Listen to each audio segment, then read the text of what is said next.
네, 오늘 시장이 좀 주목을 받고 있는 그런 모습이죠. 미국 시장의 경제 지표가 안 좋아졌기 때문에 10월 달에 있을 FOMC에서의 양적 완화 과정은 다시 지연될 것이다. 그렇다면 올해 없고 내년으로 지연될 것이다라는 그런 시각이 나타나고 있는 가운데 미국 시장은 좋은 모습으로 마감을 했습니다. 국내 지수 이것을 반영하면서 장 초반에는 2060선도 넘는 모습을 보여주었습니다만 장 후반 들어서면서는 조금씩 탄력이 둔화되는 모습을 나타내고 있는데요. 자, 그렇다면 오늘 시장 스마트머니와 선택에 살펴봐야 될 것은 조금 전에 예고 드렸던 대로 첫 번째로 오늘 조정의 여러 가지 원인들을 점검해 볼 필요가 있을 것 같고요. 두 번째로는 그렇다면 전반적인 시장의 변화가 나타나고 있는 것인지 그 변화의 키는 변한 것이 있는지를 다시 한번 짚어보도록 하겠고요. 자, 마지막으로는 SK하이닉스 단기적으로 좀 변동이 커지고 있는 모습인데요. 어떠한 문제점들이 드러나고 있는 것인지 확인해 보면서 오늘의 스마트머니 선택을 진행해 보도록 하겠습니다. 자, 그렇다면 말씀드렸다시피 오늘 시장에서 과연 무엇이 문제인가 이 부분을 좀 살펴볼 필요가 있겠는데요. 자, 먼저 준비된 그림을 보시면 전체적으로 현재 시장의 움직임은 프로그램 비차익 매수 쪽에 기인하고 있습니다. 현재 이 아래쪽에 보여지고 있는 것이 프로그램 비차익 매수라고 볼 수가 있는데요. 자, 이 프로그램 비차익 매수가 전반적으로 12시까지는 강하게 들어오면서 그래도 시장이 좀 버틸 수 있는 힘을 제공했지만 12시 이후에는 상당히 정체된 모습 보여주고 있죠. 현재 차익 매수의 금액은 한 200억 정도에 불과하기 때문에 결국은 비차익을 이끌고 있는 시장인데 비차익 매수가 둔화되자마자 전체적으로 시장 탄력이 조금 둔화되는 모습을 나타내고 있고요. 자, 이것을 이제 외국인들의 매매 동향상으로 한번 정리를 해보도록 하겠습니다. 외국인들 지금 현물 쪽에서의 매매 동향을 살펴보시면 현물 쪽에서 지금 12시 이후로 매수가 굉장히 정체된 양상이죠. 즉 외국인들이 꾸준하게 유입했었던 프로그램 비차익 매수가 둔화되면서 시장은 조정으로 전환되었다고 볼 수가 있겠고요. 또 하나의 조정의 원인, 현재 2000선 이상에서 꾸준하게 흘러나오고 있는 투신권의 매물이 지금 단 한 번도 그치지 않고 매 시간대 계속 100억, 200억씩 흘러나오고 있다는 점이 오늘의 조정의 원인입니다. 자, 그동안 시장에서 투신권의 매물은 꾸준하게 있었습니다만 이것을 이겨내는 외국인들의 매수가 있었기 때문에 우리 시장은 견조하게 2050선을 돌파하는 모습을 나타내는데요. 이 레벨에서 추가적으로 속도를 붙이기보다는 여전히 종목별 순환이 굉장히 빠르게 나타나고 있다는 점. 그래서 어제 올랐던 자동차 조선주가 오늘은 내리고 또 최근에 IT 종목군들의 탄력이 미국 시장과 마찬가지로 전반적으로 좀 둔화되는 모습을 나타내고 있다는 점. 이런 부분들에 대한 특징들을 살펴볼 필요가 있겠고요. 자, 또 하나 우리가 좀 주목해 볼 만한 포인트는 오늘 선물시장 쪽에서도 나타나고 있는데요. 자, 준비된 그림을 보시면 12시 구간부터 외국인들이 선물 매도를 보여주고 있습니다.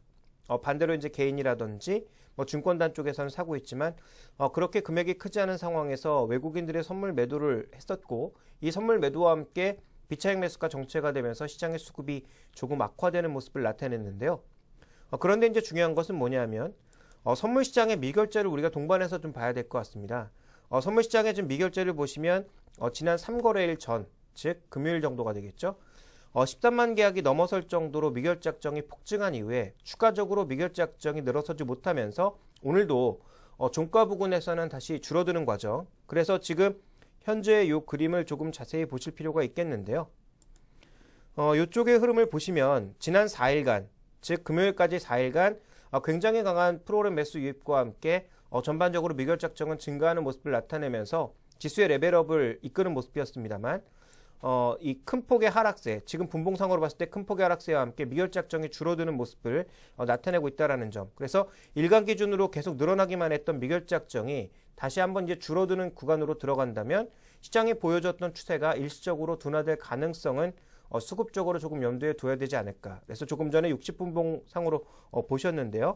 현재 구간에서 지금 강력하게 늘어나고 있는 이 미결제 확정의 증가 추이가 만약에 둔화된 모습을 보인다면 현재 13만 계약을 넘어선 것이 일종의 임계치가 될 수 있기 때문에 향후 수급에서는 전반적으로 프로그램 매수로 이끌 수 있는 차익 거래 그리고 비차익 거래가 들어올 수 있는 조건들, 베이시스를 만들어줄 수 있는 선물 거래의 움직임이 계속 긍정적으로 나타나는지, 즉 미결제 확정이 증가한다는 건 뭡니까? 현재 진행되고 있는 추세가 점점 더 강화될 것이라고 보는 것인데요.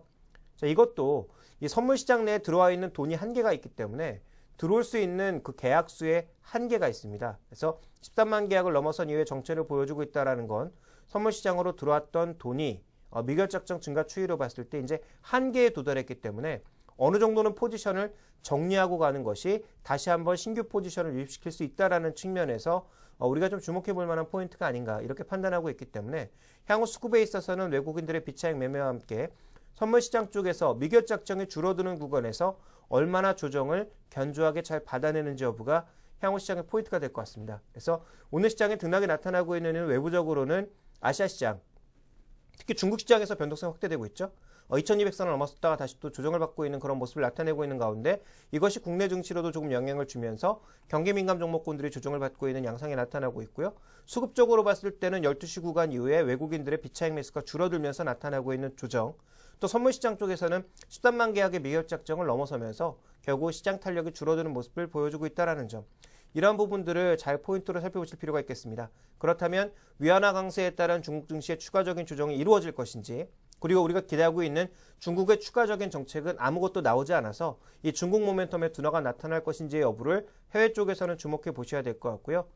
국내 내부적으로는 외국인들의 매수, 특히 외국인들의 매수가 프로그램 비차익 매수로 계속 유입되고 있다는 점을 고려해 봤을 때 이해 탄력이 둔화되는지 여부, 또 선물시장 쪽에서는 미결 작정이 줄어들 수밖에 없기 때문에 이 미결 작정이 줄어드는 과정에서 조정을 얼마나 견조하게 받는지 이 세 가지 포인트를 잘 살펴보시는 게 단기적으로는 시장의 흐름을 좌우하는 변수가 될 것 같습니다.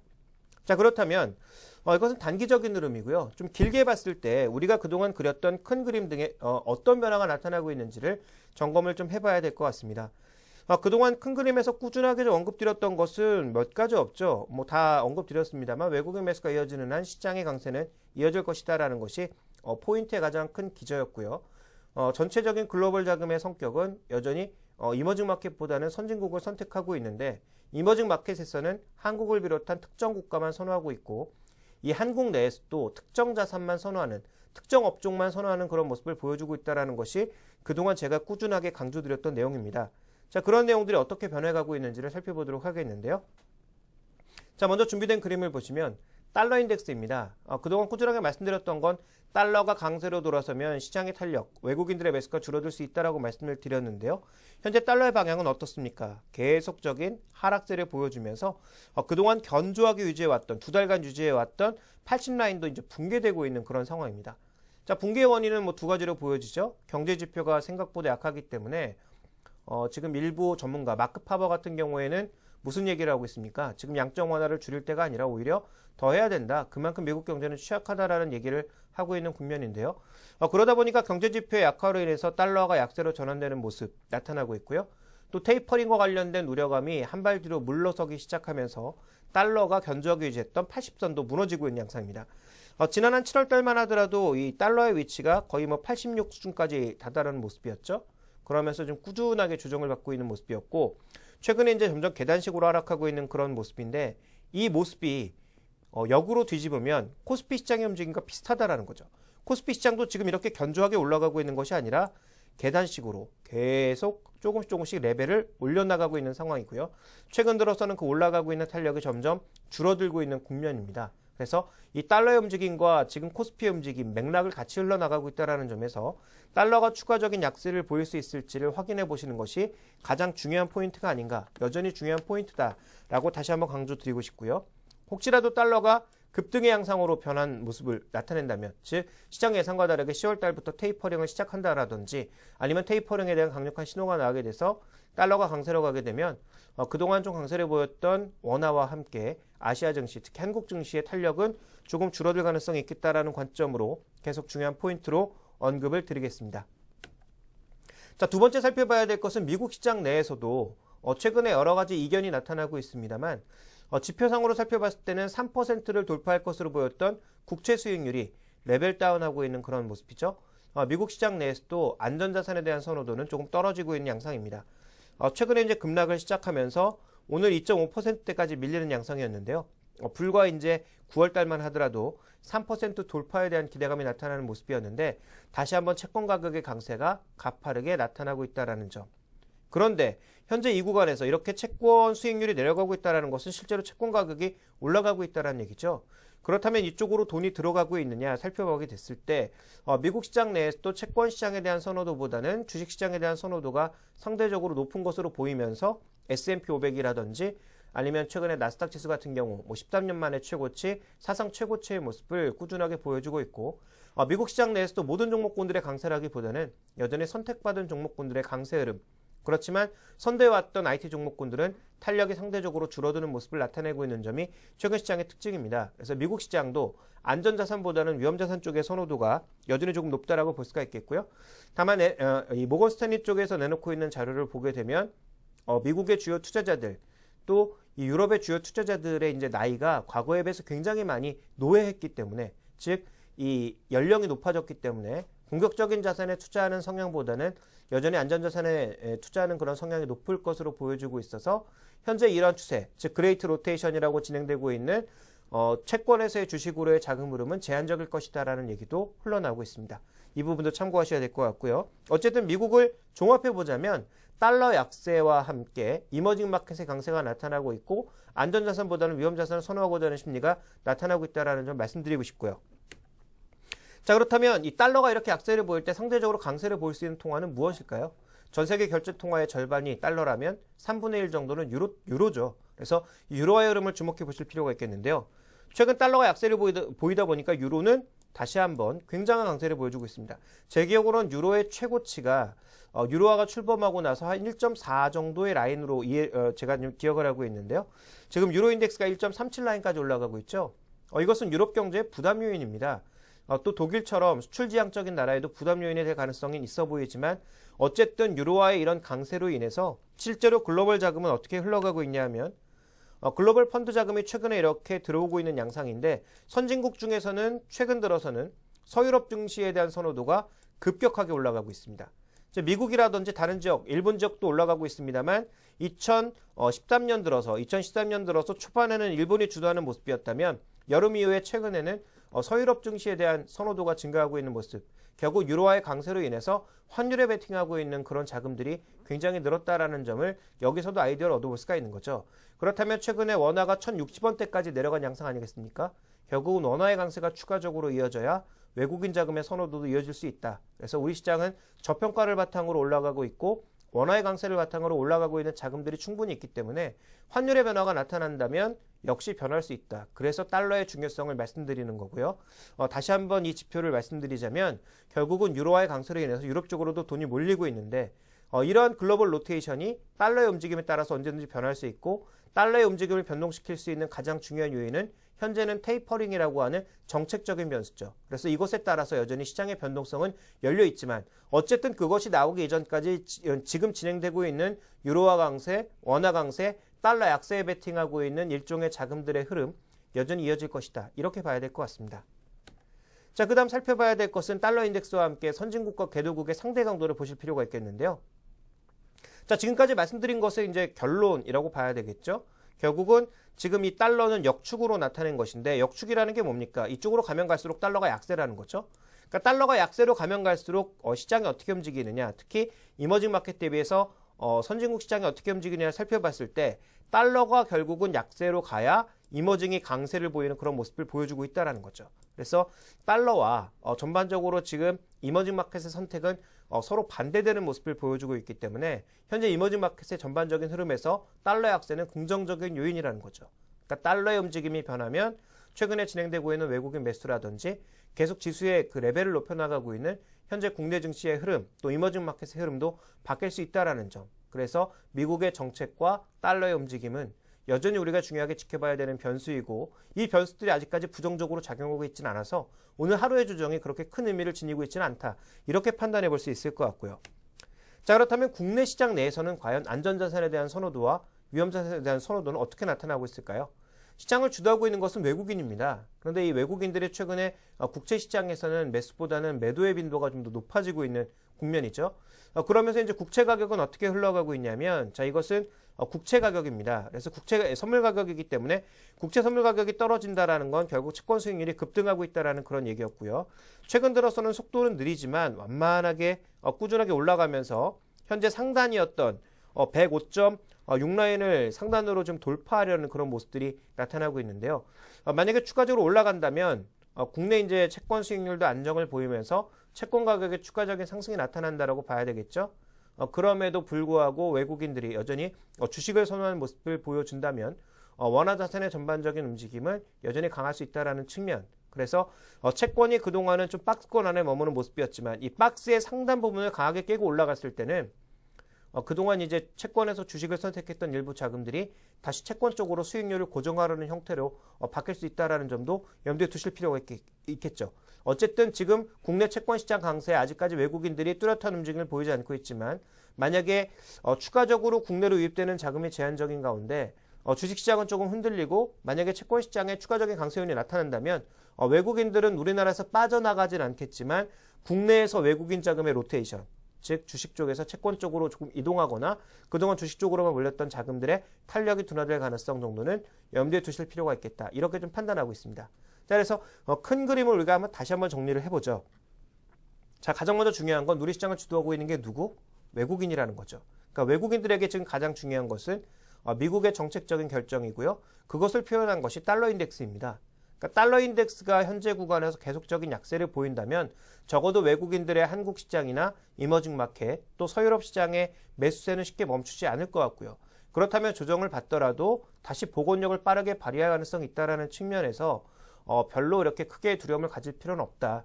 그래서 역으로 뒤집으면 달러가 강세로 간다든지 미국의 정책적인 변화 가능성이 언급되는 시점에서는 국내 시장의 변동성이 커질 수 있기 때문에 그 구간에서는 종목을 가리지 않고 조금 포트폴리오의 조정, 그때는 주식의 이동이 아니라 그동안 꾸준하게 말씀드렸던 압축적인 전략이 아니라 현금과 주식의 비중을 바꾸는, 즉 주식보다 현금의 비중을 조금 늘려놓는 그런 전략이 필요한데 아직까지 그 시기는 나오지 않았다라는 점을 말씀드리고 싶은 겁니다. 그래서 계속적으로 말씀드리지만 외국인들이 중요하고 외국인들의 흐름을 결정지을 수 있는 외국인들의 의사결정의 키는 달러가 되고 있다는 점, 그래서 지금의 가장 중요한 키 드라이버는 환율이다라는 점을 다시 한번 강조드리겠습니다.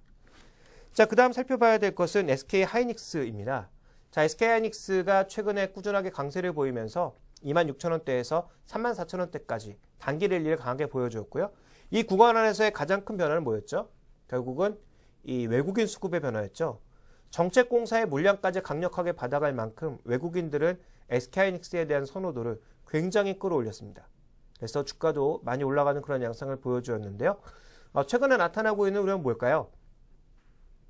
반도체 가격이 상승 탄력이 둔화되거나 하락 전환할 가능성. 그러면서 3분기의 이익은 화재 때문에 SK하이닉스가 별로 좋지 않겠지만 4분기 2014년 추가적으로 이제 크게 증가한다라는 컨센서스가 있는데 이 컨센서스가 흔들릴 거냐에 대해서 우리가 한번 지적을 해볼 필요가 있을 것 같습니다. 먼저 지표로만 봤을 때 과연 하이닉스의 위치는 어디쯤 있는지를 점검을 해보도록 하겠는데요. 다 아시겠지만 PBR 개념에서 하이닉스 별로 의미가 없고요.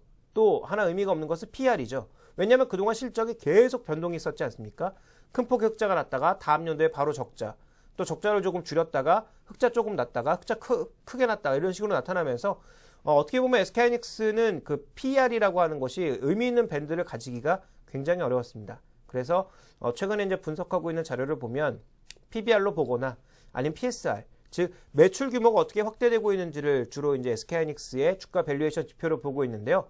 자, 준비된 그림을 살펴보시면 지금 SK하이닉스의 전반적인 매출은 장기적인 차트로 봤을 때는 꾸준하게 증가를 보일 것으로 현재 예상을 하고 있습니다. 특히 2013년에 크게 증가했고 2014년에는 추가적으로 더 증가할 것으로 보고 있는 상황이고요.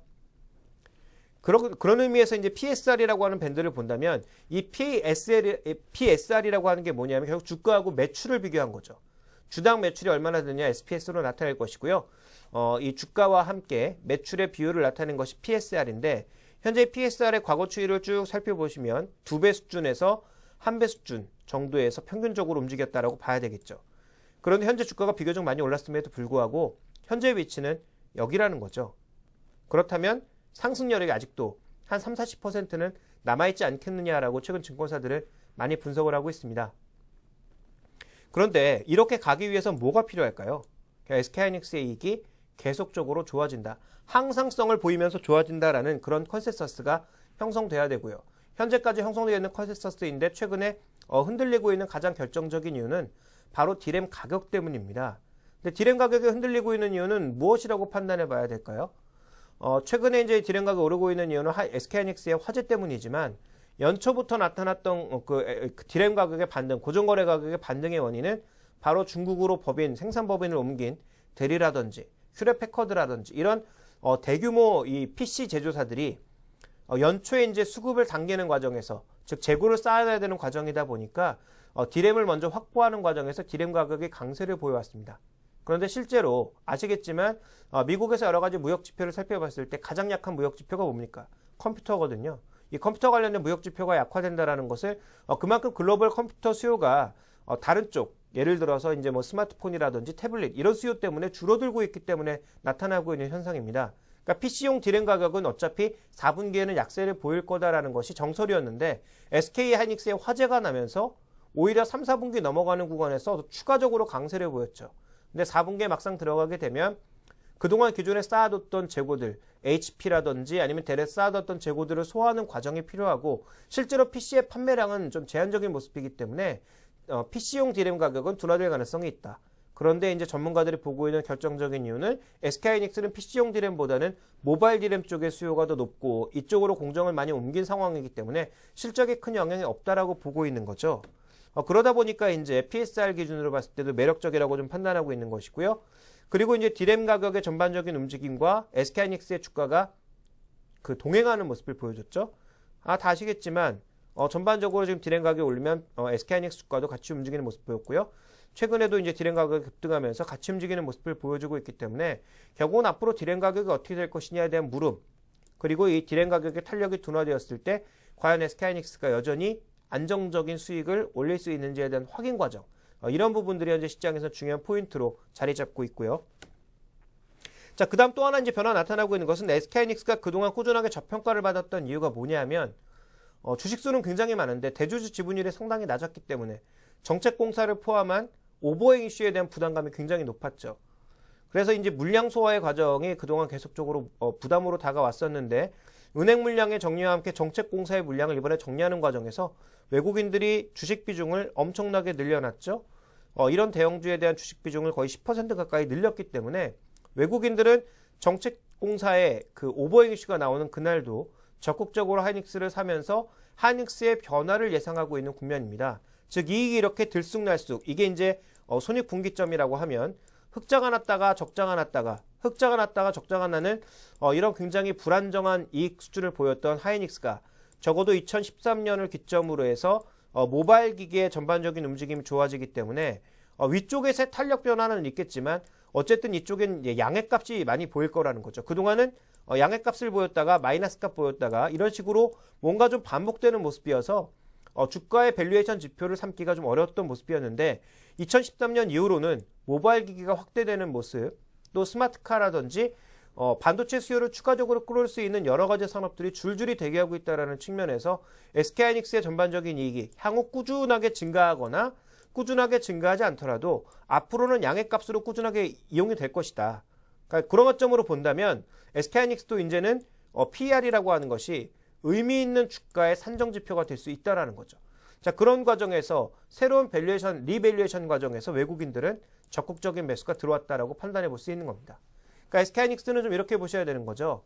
현재 구간에서 반도체 가격의 변동, 또 반도체 비비율이 0.97에서 예상보다도 낮은 수치까지 떨어지면서 결국은 수요 수급이 또 어긋나고 있다. 그래서 공급이 많아지고 있기 때문에 향후 반도체 가격의 탄력이 둔화될 것이다라는 예상은 분명히 있고 이에 따라서 일시적인 충격은 있을 수 있지만 SK하이닉스가 올해도 이익을 크게 내고 내년에도 1조 이상의 이익을 꾸준하게 발생시키는 모습을 보인다면 결국은 SK하이닉스의 주가도 앞으로는 등락을 거듭하는 흐름이 아니라 상방향으로 추세를 유지하면서 등락을 거듭하는 그런 모습을 보일 가능성, 여기에 외국인들이 베팅하면서 지분율이 크게 늘어났다라고 볼 수가 있는 거죠.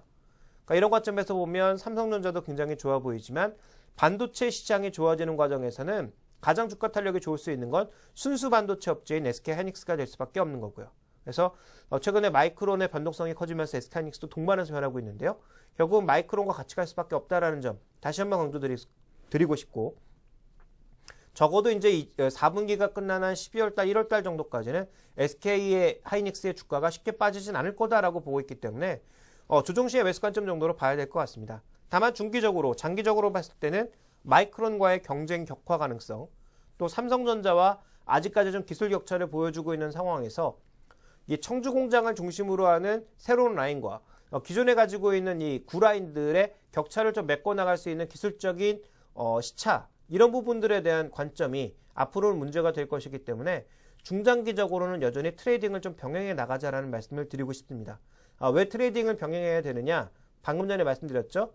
최근에 마이크론과의 경쟁이 격화되고 있다는 점, 그리고 선도업체와의 기술 격차가 아직까지는 1년 정도 벌어져 있다는 점, 이런 부분들에 대한 부담이 나타날 수 있다는 점에서 분명히 매출 기준으로는 꾸준하게 성장하겠지만 이익의 변동성 여전히 충분히 나타날 수 있기 때문에 내년 1분기 정도까지, 1분기라기보다는 1월달 정도까지라고 좀 봐야 되겠죠. 그 정도까지는 매수앤 홀딩 전략을 유지하되 그 이후부터는 외국인들의 움직임에 따라서 비중을 줄였다, 늘렸다를 반복해 나가는 그런 트레이딩 전략을 좀 병행해 나가시는 것이 아무래도 좋지 않을까라고 판단하고 있습니다. 자, 그래서 지금 세 가지 말씀드렸는데요.